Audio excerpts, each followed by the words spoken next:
Hello বাবু, তুমি খুব খুশি মনে হচ্ছে। কি জন্য খুশি তুমি বলো তো? মেহেদি। মেহেদির জন্য খুশি। দেখি আমাকে মেহেদিটা দেখাও তো, কেমন করে মেহেদি দিয়েছো। ভালো করে হাত এমন করে দেখাও, নিচে দেখাও। ওয়া, মাশাল্লাহ মাশাল্লাহ। ঈদ মুবারক সবাইকে বলতে হবে কিন্তু হাতে মেহেদি দেখিয়ে। ওয়া ওয়া, সবাইকে ঈদ মুবারক বলো। হ্যাঁ, চাঁদ উঠেছে, ঈদ মুবারক। কালকে খুশির, ঈদ মুবারক। হ্যালো ফ্যামিলি ব্লগ থেকে ঈদ মুবারক সবাইকে।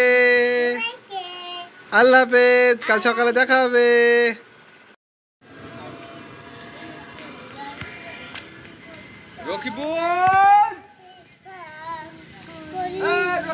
সবার সাথে ভাগ করি বলো, আমাদের দেশটা স্বপ্নপুরি। আলো এদিকে, এদিকে মুখ করে ভিডিও, ছবি হচ্ছে, ছবি হচ্ছে না, ছবি তুলছি।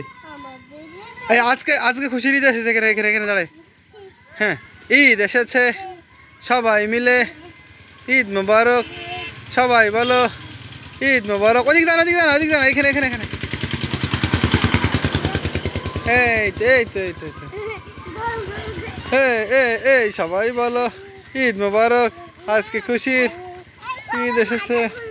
আচ্ছা, হ্যাঁ হ্যাঁ, ঈদ মুবারক গানটা বলো, বলো ঈদ মুবারক, ঈদ মুবারক, ঈদ মুবারক, ঈদ। আরেকটা গান বলো, রম। এই তো এই তো এই তো এই তো এই তো এই তো, এ পতাকা, পতাকা ছুটছে। দেখেন আমাদের ঈদগাহ অনেক সুন্দর, আর মোটামুটি সাজানোটাও প্রতি বছরই ভালো হয়। আর বড় লাইটটা এখন দেওয়া হয়নি। আলু আর ফাতেমা এসছে এখানে ঈদগাহ দেখতে, আমি ওদের সঙ্গে করে নিয়ে আসলাম। আর আমাদের ঈদগাহটা বেশ সুন্দর এবং পশ্চিমের দিকে হয়, ঈদগাহের একটা আলাদা রকম সৌন্দর্য দেখা যায়।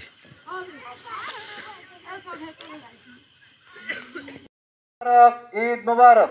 আগামীকাল পবিত্র ঈদ উল ফিতর। আগামীকাল পবিত্র ঈদ উল ফিতরের নামাজ খোকসা কেন্দ্র ঈদগাহ ময়দানে সকাল ৮ ঘটিকার সময় অনুষ্ঠিত হইবে। উক্ত সময়ের পর কেউ ঈদের নামাজ না পাইলে খোকসা ঈদগাহ কমিটি দায়ী থাকবে না। প্রত্যেককেই নিজ নিজ জায়নামাজ সহ সকাল ৮টার আগেই ঈদগাহ ময়দানে উপস্থিত হওয়ার জন্য বিশেষভাবে অনুরোধ করা হইল।